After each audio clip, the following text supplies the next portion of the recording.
Nos encontramos en el siglo XVII, la Revolución Científica. La humanidad admite su ignorancia y empieza a adquirir un poder sin precedentes. Intentando entender lo desconocido, Galileo Galilei planteó lo siguiente. ¿Y si una porción de materia tuviese infinitas partículas? La pregunta puede parecer descabellada, pero fuera bromas. El razonamiento de Galileo tiene mucho sentido. Para entender cómo Galileo llegó hasta aquí, vamos a viajar hasta el origen de todo, una paradoja que enloqueció a filósofos y científicos a lo largo de la historia. Soy Abel Hernández y esto es Tally Numbers. A los científicos siempre nos ha gustado medir. Que si el tiempo, que si la masa, que si la longitud... Bueno, ya ves, ¿eh? Un puñado de conceptos bastante intuitivos. ¿He dicho intuitivos? Ojo que a veces la intuición es traicionera, y si no te lo crees, díselo a esta rueda de aquí. Fíjate bien. Si la haces rodar hasta que dé exactamente una vuelta, el camino que habrá recorrido medirá lo mismo que la longitud de la circunferencia. Bueno, si coges una rueda más pequeña, el camino será más corto. Muy bien, hasta aquí todo en orden. ¿Pero qué sucederá si las haces rodar a la vez? Juntas la llanta y el neumático, te fijas en la circunferencia grande y en la pequeña, pones la rueda en marcha y... ¿Cómo? ¿Qué está pasando aquí? ¿Cómo puede ser que el camino de la circunferencia pequeña mida lo mismo que el camino de la grande? No te preocupes, si estás aquí es porque quieres entenderlo. Esta pregunta aparece en la Mecánica Aristotélica, un libro tradicionalmente atribuido a Aristóteles, pero cuya autoría no se conoce con certeza. Durante muchos años, esta paradoja volvió loca a toda la comunidad científica, pero tú, aquí y ahora, vas a tener el privilegio de ver qué hay detrás de la rueda de Aristóteles. Para ello, te presto estas gafas, la mirada de un físico y la mirada de un matemático. Un físico se fijaría en el movimiento de la rueda.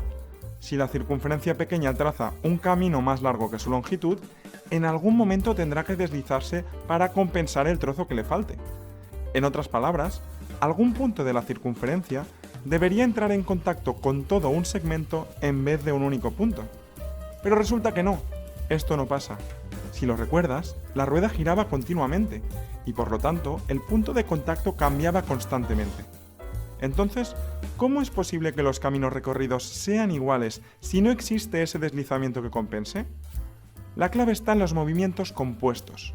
El movimiento de una rueda puede verse como un movimiento circular que a su vez cambia de posición. En otras palabras, podemos verlo como una composición de una rotación y una traslación. Esto es algo habitual en muchas otras paradojas. Mira estos dos puntos de aquí, por ejemplo. ¿Qué sucede si se intercambian sus posiciones? Nada raro, ¿no? Ambos puntos recorren un trozo de la misma longitud.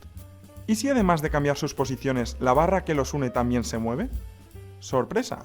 Los puntos recorren distancias diferentes. Agárrate que vas a flipar. ¿Y si te digo que estos dos segmentos tienen la misma cantidad de puntos? Para saber de qué estamos hablando, vamos a necesitar la mirada de un matemático. ¿Cómo podemos ver si dos cantidades son iguales? Como hacían nuestros antepasados, podemos contar emparejando. ¿Cómo comprobarías que hay tantos caramelos como monedas? Bueno, junta cada caramelo con una moneda. Y como nada se queda sin emparejar, podemos decir que hay tantos caramelos como monedas. Cuando esto sucede, los matemáticos decimos que existe una correspondencia biunívoca.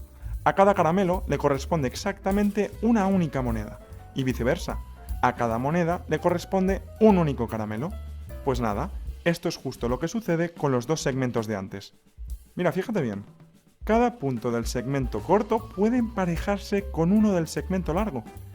Y no solo eso, sino que no hay ningún punto que se quede sin emparejar. La correspondencia es biunívoca. Lo mismo que pasa con los segmentos, también pasa con las circunferencias de la paradoja de la rueda. Los puntos de las dos circunferencias pueden emparejarse perfectamente. Existe una correspondencia biunívoca.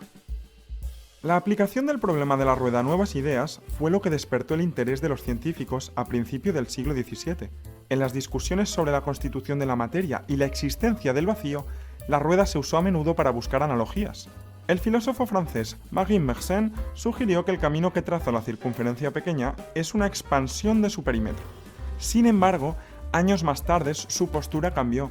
Mersenne insistió en que el círculo pequeño debía deslizarse en algún momento, algo que ya habían sugerido años atrás otros matemáticos como Giovanni de Guevara. Una de las cosas que preocupaba a Mersenne y a algunos de sus predecesores era la curva trazada por uno de los puntos de la circunferencia. En 1628, Mersenne intentó llamar la atención de un joven de tan solo 26 años, el matemático y físico Gilles de Roberval. No tengo ni idea de francés. Le llamaremos Roberval. En ese momento, Roberval tiró de modestia y le dijo que el problema de la rueda estaba más allá de sus posibilidades. ¿Estás seguro de eso, colega? Ay, corazón, estabas equivocado.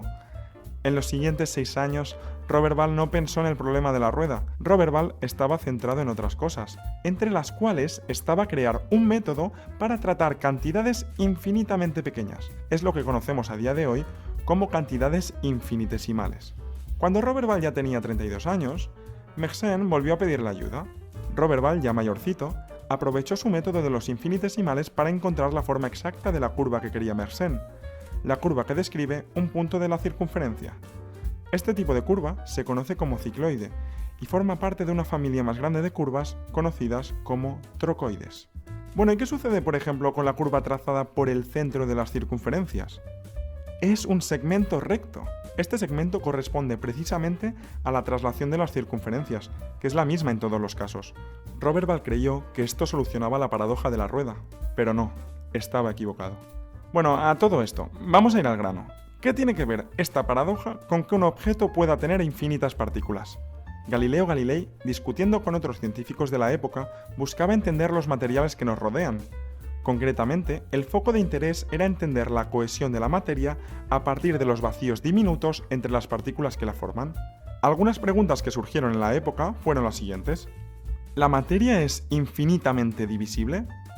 ¿Un objeto puede tener una infinidad de partículas separadas por espacios vacíos diminutos? Para entender cómo se llegaron a plantear estas preguntas, es imprescindible conocer el llamativo estudio de la paradoja de la rueda por uno de los nombres propios de la revolución científica, Galileo Galilei.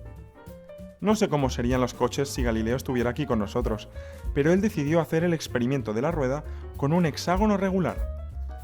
Aunque puede parecer una tontería, esto nos da una visión muy especial de la paradoja. ¿Qué sucede si hacemos rodar el hexágono? El hexágono pequeño traza un camino formado por 7 trozos, separados por 6 espacios, y cada uno de los trozos mide lo mismo que un lado de ese hexágono. Si añadimos un hexágono grande, en ese caso veremos que los trozos no dejan espacios entre ellos, sino que se solapan para compensar. ¿Y qué pasa si en vez de hexágonos consideramos heptágonos? En ese caso, el pequeño trazará un camino troceado en 8 líneas separadas por 7 espacios. Si seguimos aumentando el número de lados, los huecos vacíos se harán cada vez más pequeños y los caminos cada vez serán más parecidos. En el límite, cuando el número de lados del polígono tiende a infinito, tenemos precisamente una circunferencia, como en el problema de la rueda de Aristóteles. Visto así, el camino de la circunferencia pequeña en realidad está formado por una infinidad de trozos separados por una infinidad de vacíos diminutos. Esto explicaría las infinitas partículas dentro de la materia. ¿Y es esto cierto? Pues no. Una descripción más precisa de los conceptos asociados a la continuidad era necesario para poder abordar la dificultad de Galileo. Pero bueno, esto ya es cosa de otro vídeo. ¡Hasta la próxima!